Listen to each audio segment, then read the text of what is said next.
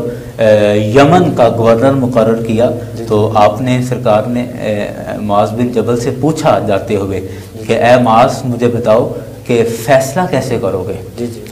تو نبی مکرم صلی اللہ علیہ وسلم کی بات سن کر حضرت معاذ بن جبل کہتے کہ یا رسول اللہ صلی اللہ علیہ وسلم میں قرآن سے فیصلہ کروں گا. تو نبی کریم صلی اللہ علیہ وسلم نے فرمایا فَإِن لَمْ تَجِدْ، اگر تو قرآن سے اس مسئلے کا حل نہ نکال سکے تو عرض کی یا رسول اللہ تو پھر آپ کی باتیں حدیث مصطفیٰ صلی اللہ علیہ وسلم موجود ہے تو میں اس سے فیصلہ کروں گا۔ اس کے بعد نبی کریم صلی اللہ علیہ وسلم نے فرمایا اگر تجھے میری حدیث میری بات سے بھی اس بات کا حل یا اس کا فیصلہ نہ مل سکا تو عرض کرتے ہیں کہ یا رسول اللہ صلی اللہ علیہ وسلم میں اپنے سینئرز کی رائے کو سامنے رکھ کے یعنی جو کبار صحابہ کرام ہیں ان کے رائے کے مطابق میں فیصلہ کروں گا۔ تو سرکار نے فرمایا اگر ان سے بھی تجھے فیصلے کا حل نہ ملا تو پھر عرض کرتے ہیں یا رسول اللہ صلی اللہ علیہ وسلم میں خود پھر اپنی رائے سے فیصلہ کروں گا، جو مجھے بہتر لگے گا وہ میں فیصلہ کروں گا۔ تو حضرت معاذ بن جبل کے یہ سوالات سن کے نبی کریم صلی اللہ علیہ وسلم نے فرمایا کہ اللہ کا شکر ہے کہ جس رب نے میرے بھیجے ہوئے کو میری موافقت عطا کر دی ہے۔ تو اب اس میں دیکھیں یہ ریاستی نظام، عدالتی نظام اور خارجہ اور داخلہ کے تمام امور نبی کریم صلی اللہ علیہ وسلم ان کو ہینڈل کرتے رہے۔ آپ پھر دفاعی نظام پر آ جائیں تو نبی کریم صلی اللہ علیہ وسلم جب یہ غزوہ خندق ہوا اس سے پہلے باقاعدہ مشاورت کی گئی اور صحابہ کرام کی اس میں رائے لی گئی کہ یہ کفار حملہ کرنے کو ہیں تو اب ہمیں کیسے دفاع کرنا ہے۔ بعض صحابہ کا تھا کہ ہم باہر نکل کر مدینے سے باہر نکل کر کسی میدان میں ٹھہر کر ہم وہاں جنگ کرتے ہیں، بعض چاہ رہے تھے نہیں ہم مدینہ شریف میں رہ کے دفاع کرتے ہیں۔ تو پھر آخر یہ ایک طویل بات ہے تو اس میں بالآخر فیصلہ یہ ہوا کہ ہم مدینے کے ارد گرد ایک خندق کھودیں گے اور خندق کھودنے کے بعد پھر ہم مدینے کے اندر رہ کر ہم مقابلہ کریں گے۔ اب اس خندق میں بڑے بڑے صحابہ کرام تو تھے ہی، خود نبی کریم صلی اللہ علیہ وسلم صحابہ کرام کے ساتھ مل کر خندق کھدوا رہے تھے۔ تو اب یہ دفاعی نظام ہو، عدالتی نظام ہو، وہ داخلی یا خارجی نظام ہو، نبی کریم صلی اللہ علیہ وسلم خود سارے معاملات کو دیکھتے تھے، بلکہ خود ہاتھ بٹاتے تھے اور ہر معاملے میں آقا علیہ الصلوۃ والسلام کی جو اتھارٹی تھی وہ حرف آخر تھی کہ کسی بھی معاملے میں جب سرکار علیہ الصلوۃ والسلام اپنا فیصلہ سنا دیتے تھے، بات کر دیتے تھے تو پھر اس کو حرف آخر سمجھا جاتا تھا اور اس پر پھر فیصلہ کر لیا جاتا تھا۔ تو اسی طرح بہت سارے اور مسائل ہیں، بہت ساری اور جہتیں ہیں کہ آقا علیہ الصلوۃ والسلام نے اپنی سیاسی زندگی کو کس طرح ہمارے درمیان گزارا اور اللہ اکبر اللہ راہ ہدایت بنتے ہیں۔ اچھا جس طرح علامہ صاحب آپ بتا رہے تھے کہ عدالتی نظام جو نبی صلی اللہ علیہ وسلم نے بیان فرما دیا کہ امیر اور غریب کے لیے ایک ہی عدالتی نظام ہے، اس کی آپ مثال ہمارے ناظرین کو وہ بھی سنا دیجیے حضرت عمر فاروق رضی اللہ عنہ کے حوالے سے کہ ان کی جب جنگ سے واپس آئے تو قمیض کپڑا اتنا ملا کہ ایک بندے کی قمیض نہیں بنتی تھی، تو حضرت عمر فاروق رضی اللہ عنہ نے جو قمیض پہنی ہوئی تھی اس حوالے سے ذرا رہنمائی فرما دیں۔ بڑی خوبصورت مصطفی صاحب آپ نے بات کی کہ یہ انصاف ہی تھا اور یہ اصل میں وہ حضرت عمر رضی اللہ عنہ کے حوالے سے آپ نے بات کی اور اب عنقریب یکم محرم آنے کو ہے اور یکم محرم حضرت عمر رضی اللہ عنہ آپ کے وصال کا دن ہے اور حضرت عمر رضی اللہ عنہ آپ کے اندر جو آپ میں جو تربیت ظاہر ہو رہی تھی وہ در حقیقت رسول اکرم صلی اللہ علیہ وسلم کی ہی تربیت تھی۔ اور دیکھیں یہ کتنی بڑی بات ہے کہ عمر جیسا دلیر آدمی اور عمر جیسا ہیبت والا آدمی کہ شیطان بھی جس سے ڈرتا ہے اور جس سے لوگ بات کرتے ہوئے کامتے تھے، بڑی بڑی ریاستوں کے جو سربراہان تھے وہ حضرت عمر سے بات کرتے وقت گھبرا جاتے تھے، ڈر جاتے تھے، آپ کی اتنی ہیبت طاری ہو جاتی تھی۔ تو ایسے جابر اور ایسے ہیبت ناک حکمران کے سامنے اور بیچ مجمع میں سر عام ایک آدمی کھڑا ہو کے کہتا ہے کہ اے عمر آپ نے انصاف نہیں کیا ہے کہ یہ جو کپڑے آئے تھے جو مال غنیمت میں ہمیں ملے ہیں تو یہ کپڑے تو اس طرح کے ہیں کہ ایک درمیانے قد کا آدمی بس بڑی کھینچ تان کر کے اپنا قمیض بنا سکتا ہے اور آپ دراز قد آدمی ہیں، لمبے قد کے ہیں اور آپ کا اس کپڑے سے قمیض بن ہی نہیں سکتا اور پھر بھی آپ نے پورا قمیض پہنا ہوا ہے، اس کا مطلب کہ آپ نے خیانت کی ہے، آپ نے اور کپڑا استعمال کیا ہے، تو آپ نے ہمیں تھوڑا دیا ہے، خود زیادہ استعمال کیا ہے، آپ ہمیں اس کا جواب دیں۔ اللہ اکبر اللہ اکبر۔ مصطفی صاحب شاید اس آسمان نے یا اس زمین نے کبھی اپنے اوپر یا اس آسمان نے کبھی اپنے نیچے ایسا ماحول دیکھا ہو کہ خلیفہ وقت وزیر اعظم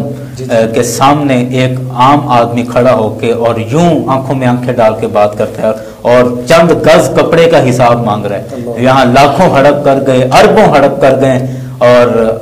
حساب پوچھنے پر بھی غصہ کرتے ہیں کہ آپ ہم سے حساب کیوں کر رہے ہیں، حساب کیوں پوچھ رہے ہیں ہم سے. تو یاران گرامی دیکھیں کہ یہ ناظرین کرام حضرت عمر رضی اللہ عنہ، آپ کا عدل تھا، آپ کا انصاف تھا کہ آپ نے اس پر ڈانٹا نہیں، اس پر جھڑکا نہیں، اس پر سزا نہیں سنائی، جیل نہیں بھیجا. ہمارے ہاں کوئی بادشاہی نظام ہوتا ہے یا کوئی دوسرا نظام ہوتا تو ایسے سوال پر سر قلم کر دیا جاتا کہ حد ادب لگا دی جاتی اور گستاخ کہہ کر اس کو جو ہے وہ قتل کر دیا جاتا. لیکن حضرت عمر رضی اللہ عنہ دیکھیں، آپ نے نہ تو اس کو قتل کیا، نہ اس کو سزا دی، حتیٰ کہ ڈانٹا بھی نہیں، جھٹکا بھی نہیں آپ نے، بلکہ اس کے سوال کا جواب دیا، وضاحت دی اور کہا کہ آپ بات بالکل ٹھیک کہہ رہے ہیں کہ اس کپڑے سے میرا قمیص پورا نہیں بنتا تھا، تو میرا بیٹا عبداللہ اس نے اپنے حصے کا کپڑا یہ مجھے تحفہ دیا ہے، گفٹ کیا ہے، اور وہ دونوں کپڑے ملا کے میں نے اپنا قمیص بنایا ہے، اور میں نے کوئی خزانے سے زیادہ کپڑا نہیں لیا، اتنا ہی کپڑا لیا ہے جتنا آپ کو ملا ہے. اچھا، میں علامہ صاحب چاہوں گا کہ جس طرح حضرت عمر فاروق اعظم رضی اللہ عنہ کا ذکر بھی چل رہا ہے اور ان کا جو شہادت کا دن ہے یکم محرم وہ بھی نزدیک آ رہا ہے، اس حوالے سے ان کی سیاسی زندگی پر تھوڑی سی رہنمائی فرما دیں. دیکھیں مصطفی صاحب، حضرت عمر رضی اللہ عنہ، عمر بن خطاب، آپ وہ ہستی ہیں، وہ ذات ہیں کہ نبی کریم صلی اللہ علیہ وسلم نے آپ کا نام لے کر آپ کو رب سے مانگا ہے. اللہم اعز الاسلام بعمر، اے اللہ عمر کے ذریعے اسلام کو عزت عطا فرما. تو عمر وہ ہستی ہیں کہ جب آپ اسلام آپ لے آئے، اسلام قبول کر لیا آپ نے، تو آپ تلوار لے کر اور مکہ شریف میں حرم پاک میں آ گئے اور کہا کہ آج سے پہلے جو بھی معاملات تھے سو تھے، آج کے بعد اسلام کی بات سر عام ہوگی، آج کے بعد کھلے عام دین کا نام لیا جائے گا، رب کی توحید کے پرچم سر عام لہرائے جائیں گے، محمد مصطفیٰ کی رسالت کے ترانے سر عام پڑھے جائیں گے. اور تلوار لے کر آپ نے کہا کہ ہاں آ جائے، اگر کسی کو اپنے بچے یتیم کروانے ہیں تو آ کر عمر کا مقابلہ کرے. آج اگر کسی کو اپنی بیوی بیوہ کروانی ہے تو عمر سے آ کر آج مقابلہ کرے. آج اگر کسی نے اسلام پر کوئی بات کی تو عمر کی تلوار اس کا فیصلہ کرے گی. حضرت عمر رضی اللہ عنہ کی کیا بات ہے، آپ کی سیرت طیبہ کو پڑھیں، آپ کی سوانح کو پڑھیں تو یقین کیجئے کہ دل ایک خوشی، روحانی خوشی محسوس کرتا ہے، اور خود آپ اپنے تائیں ایک بہادری اور ایک شجاعت محسوس کریں گے. اور ہو بھی کیوں نہ کہ یہ ذکر ہی ایسے جوان مرد اور ایسے بہادر آدمی کا ہے. اور پھر دیکھیے حضرت عمر رضی اللہ عنہ کی بہادری، جوان مردی، شجاعت، یہ سب کچھ اپنی جگہ پر مشہور ہے، لیکن اس کے باوجود آپ کی زندگی کا ایک دوسرا پہلو بھی ہے. اللہ اکبر، زندگی کا دوسرا پہلو بھی ہے. وہ کیا کہ ایک دفعہ کسی نے آ کے آپ سے کہا کہ اے عمر، آپ کو مبارک ہو، آپ 22 لاکھ مربع میل زمین پر آپ اکیلے واحد حکمران ہیں رب کی ذات کے بعد. تو حضرت عمر رضی اللہ عنہ کی آنکھوں سے آنسو آ گئے، آپ رو پڑے، اور لوگوں نے حیرت کی نظروں سے دیکھا، حیرت زدہ ہو کر دیکھا کہ عمر بھی روتا ہے، کہ عمر جیسی ایک ہستی، ہیبت ناک شخصیت، اور جس کے روب اور دبدبے سے بڑے بڑے بادشاہوں کے پاؤں کام جاتے ہیں، اور یہ عمر بھی روتا ہے، عمر کی آنکھ سے بھی آنسو بہتے ہیں. تو حضرت عمر رضی اللہ عنہ نے کہا کہ ہاں، میں رو اس وجہ سے رہا ہوں کہ میں وہ عمر ہوں کہ جس کی اصل اوقات یہ تھی کہ جب میرے والد نے مجھے چند اونٹ لے کر دیے چرانے کو، تو مجھ سے وہ چند اونٹ نہیں سنبھالے جاتے تھے. ایک سنبھالتا تو دوسرا بھاگ جاتا، اسے قابو کرتا تو تیسرا بھاگ جاتا. اور وہ عمر جس کی اوقات یہ تھی، جس کی اصلیت یہ تھی اسلام سے پہلے کہ چند اونٹ سنبھالنے کے لائق بھی نہیں تھا. تو رسول اکرم صلی اللہ علیہ وسلم کی برکت سے، سرکار کی تربیت نے عمر کو کتنا بڑا عمر بنا دیا ہے اور کہ فاروق اعظم بنا دیا ہے کہ وہ عمر جو چند اونٹ جس سے سنبھالنا مشکل تھے، آج وہ 22 لاکھ مربع میل زمین پر اکیلا حکومت کر رہا ہے، اور پھر حکومت اس ذمہ داری کے ساتھ کر رہا ہے کہ خود علل اعلان کہتا ہے کہ اگر دریائے فرات کے کنارے اگر ایک کتا بھی مر جاتا ہے تو عمر سے اس کے بارے میں بھی پوچھا جائے گا۔ اتنی ذمہ داری کے ساتھ حکومت کرنا، ورنہ تو آپ کو عہدہ ملے تو بھلے پوری دنیا کا آپ کو واحد عہدہ مل جائے، سب سے بڑا آپ کو صدر بنا دیا جائے تو آپ قبول کرنے میں کیا حرج ہے، قبول تو کر لیں گے، لیکن اس ذمہ داری کے ساتھ اس عہدے کو پورا نبھانا اور اس عہدے کی ذمہ داریوں کے ساتھ انصاف کرنا، یہ حضرت عمر رضی اللہ عنہ کی علامت تھی۔ اور اس طرح کی بے شمار مثالیں موجود ہیں اور بہت ساری باتیں مزید ہو سکتی ہیں۔ میں آپ سے گزارش کروں گا کہ اگلے کسی پروگرام میں مزید خالصتاً حضرت عمر رضی اللہ عنہ کی زندگی کے حوالے سے ہی مضمون رکھیں تاکہ ہم کھل کر آپ کی سیرت تجربہ پر بات چیت کر سکیں۔ جی ناظرین، یہ تھا ہمارا آج کا پروگرام جس میں ہم نے جو سیاست کا نظام ہے، اسلام، دین اور سیاست، یعنی کہ آج جس طرح ہم نے گفتگو کی کہ دین سے سیاست کو بالکل دور سمجھا جاتا ہے، اس حوالے سے آج ہم علامہ صاحب نے بتایا جس میں نبی پاک صلی اللہ علیہ وسلم کی زندگی سے بھی ہمیں مثالیں ملی اور حضرت عمر فاروق رضی اللہ عنہ کی حیات مبارکہ سے بھی علامہ صاحب نے ہمیں بتایا۔ انشاءاللہ اگلے پروگرام میں ہم ایک نئے ٹاپک پہ گفتگو کریں گے، دعا میں یاد رکھیے گا۔ السلام علیکم ورحمۃ اللہ وبرکاتہ۔ جنت